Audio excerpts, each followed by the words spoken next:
Second call today. In fact, a truly incredible SmackOff story with this guy. A caller is participating in the 22nd SmackOff who also participated in the first SmackOff. The only caller in the field who has been profiled by the New York Times. The only caller in the field who has been sued by ABC. The world's #1 source for Bachelor spoilers. A former SmackOff winner. The first ever SmackOff Periscoper. He enters the arena too. Triple H's theme, My Time. And now we learn if a caller can span 18 years between SmackOff wins. Does Steve Carbone get the final rose? Let's find out. It's incredible. The first SmackOff and this SmackOff. Stevie, what's going on?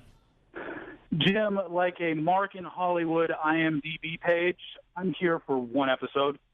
Jim, my expertise may be in the reality TV world now, but that doesn't mean I'm still not fascinated by this who's this bigger match going on between Fox and ESPN right now. Fox is like the little engine that could, except by could, I mean couldn't. And by engine, I mean hamster wheel.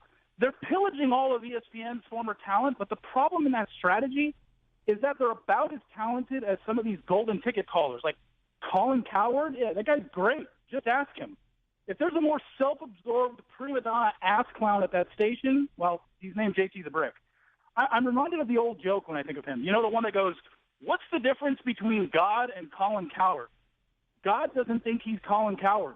But Jason Whitlock, ooh, bring the black guy in. He'll fill our quota and get us talking about racy race card things and eat. Of course ESPN let him walk because running was out of the equation. Cowherd and Whitlock's show is called Speak for Yourself. You know what? I think I will speak for myself on this one. Your show blows. If I wanted to hear two windbags talking about today's topics, I'll wait a couple hours till Mike and Shale inevitably call from their honeymoon suite bubble bath.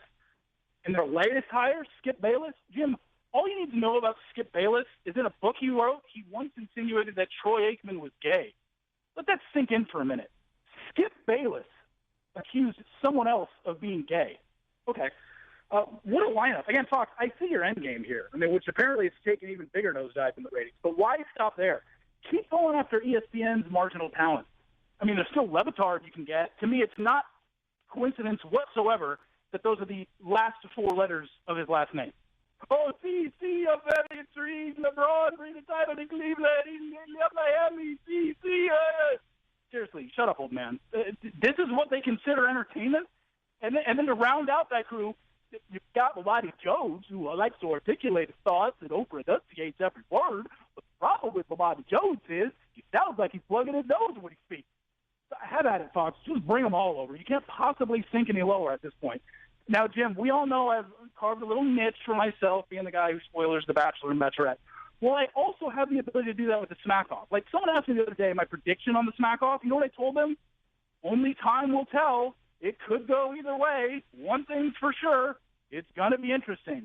If that may sound familiar to you, Jim, you know why? Because Jason Stewart has tweeted that exact phrase 867 times already when talking about a big game. Stu, that bit is about as funny as Art Briles ignoring another email that has a subject line, "Hey, Coach Briles, I was raped by one of your players."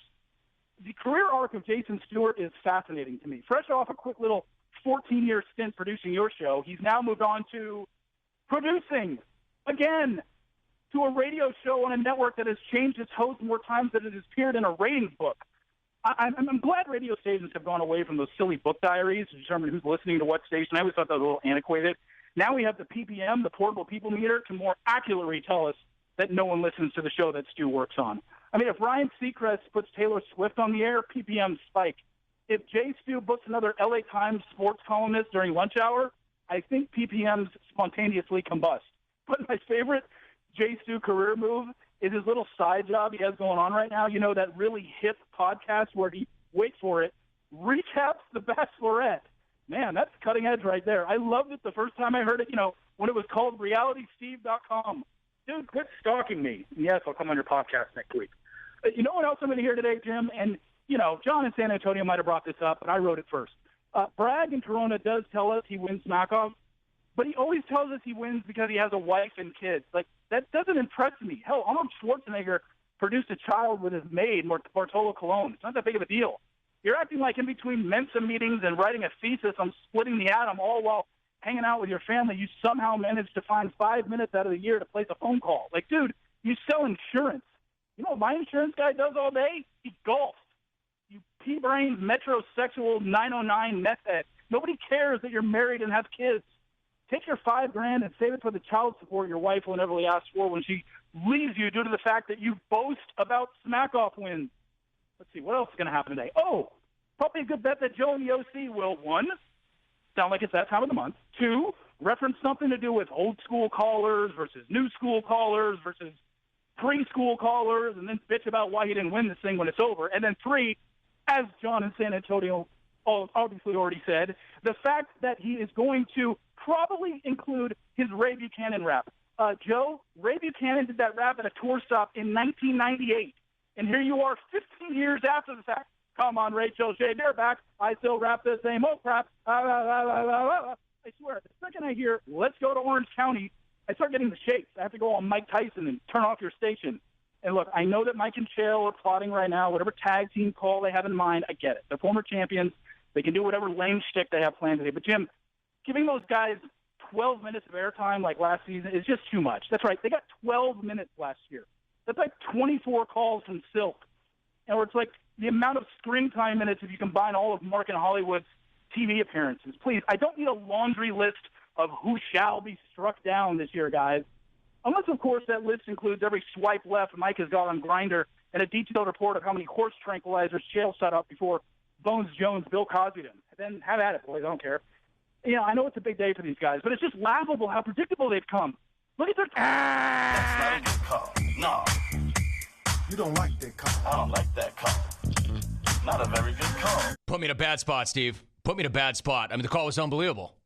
The call had incredible moments. The call could have carried the day, maybe, but no call is good enough to let run beyond 6 minutes. You got to know that. You got to know that. Even if you feel like I gave them 12 minutes last year, I got to draw the line somewhere. And I hate to have to do that, but the line was at 6 minutes. It's not written down anywhere either. Like, you have 6 minutes or you get run.